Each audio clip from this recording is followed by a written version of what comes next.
سے لطافت کو مٹا دیتی ہے، بشر کو بشر کی اوقات بھلا دیتی ہے۔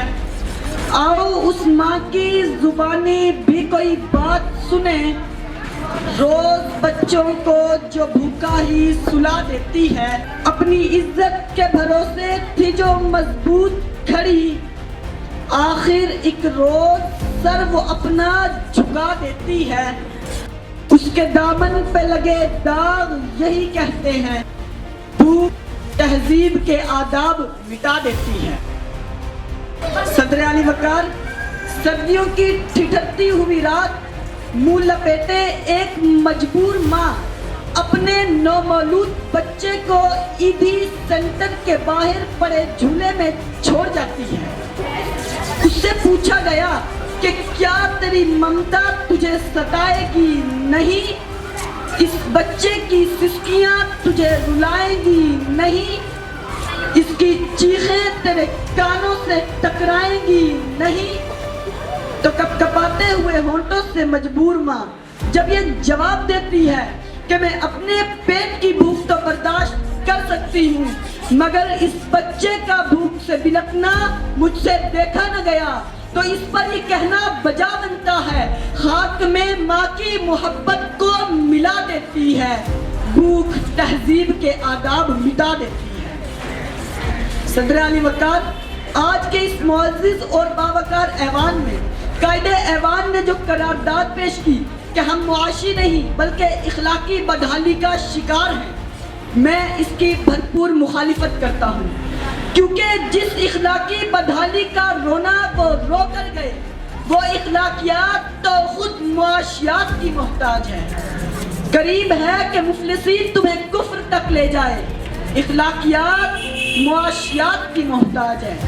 آئیے صدر علی وقار، آئیے دلائل سے بات کرتے ہیں۔ روٹی کے چند ٹکڑوں اور قابل گزارا دودھ کی قلت سے تھر پارکر میں دم توڑنے والے مجبور بچوں کا اصل مسئلہ اخلاقیات نہیں معاشیات ہے۔ شہر لاہور میں بشرا نامی خاتون غربت سے تنگ آ کر اپنے 2 معصوم بچوں کے ساتھ چلتی ہوئی ٹرین سے ٹکرا جائے تو اس کا اصل مسئلہ اخلاقیات نہیں معاشیات ہے۔ زرد چہرہ، آنکھیں اندر کو دھنسی ہوئی، بڑھاپے کی وجہ سے پورے جسم پر جھریاں لیے مشتر ہسپتال ملتان کے باہر فقط 2 کلو آٹے کے عوض خون بیچنے والے بوڑھے کا اصل مسئلہ اخلاقیات نہیں معاشیات ہے۔ چہرہ بتا رہا تھا کہ مارا ہے بھوک نے، چہرہ بتا رہا تھا کہ مارا ہے بھوک نے، اور لوگ کہہ رہے تھے کہ کچھ کھا کے مر گیا۔ صدر علی وقار، تنگ دستی، بھوک اور ابتر معاشی حالات اعلیٰ اخلاقیات کی ضد ہے۔ پہلے آپ تو تب ہوتا ہے کہ جب پیٹ کی بھوک اور غم روزگار نہ ہو۔ 2 جمع 2 4 روٹیوں کی بجائے 2 جمع 2 4 تو تب ہوتے ہیں کہ جب پیٹ کی بھوک اور غم روزگار نہ ہو۔ بیٹی کا 4 دیواری میں رہنا، خاندان کی عزت پہ کٹ مرنا، یہ سب کا سب تو تب ہوتا ہے کہ جب پیٹ کی بھوک اور غم روزگار نہ ہو۔ چاند روٹی کی بجائے چاند میں چرخہ کاٹتی بڑھیا تو تب دکھائی دیتی ہے کہ جب پیٹ کی بھوک اور غم روزگار نہ ہو۔ فاقوں نے تصویر بنا دی آنکھوں میں، فاقوں نے تصویر بنا دی آنکھوں میں، گول جو بھی چیز ہو روٹی لگتی ہے۔ اور تو اور عبادت اور ریاضت بھی تبھی ہوتی ہے کہ جب پیٹ کی بھوک اور غم روزگار نہ ہو۔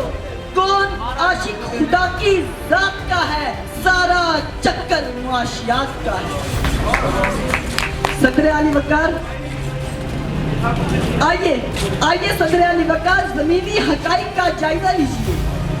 آج کشمیر میں مسلمانوں کو اپنے گھروں میں بند ہوئے کئی دن گزر گئے۔ ہم نے اخلاقیات کا مظاہرہ کرتے ہوئے اقوام متحدہ میں قراردادیں پیش کی، تو اسلامی ممالک نے پاکستان کی بجائے ہندوستان کی حمایت کی. تو اس کی اصل وجہ یہ ہے کہ ہم اخلاقی پستی کا شکار ہیں.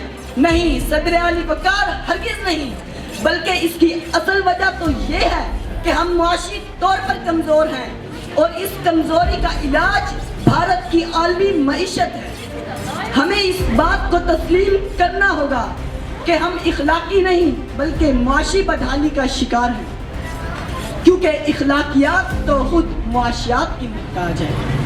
صدر علی وقار، میرے ان تمام دلائل کے باوجود اگر اب بھی کوئی اس بات پر یقین رکھتا ہے اور باضد ہے کہ ہم معاشی نہیں بلکہ اخلاقی بدحالی کا شکار ہیں، تو پھر میں بس اس سے ایک ہی سوال کر کے اجازت چاہوں گا کہ وہ جس کا ایک ہی بچہ ہو بھوکا 8 پہروں سے، کہ وہ جس کا ایک ہی بچہ ہو بھوکا 8 پہروں سے، بتاؤ اہل دانش تم وہ گندم لے کے تختوں میں. شکریہ.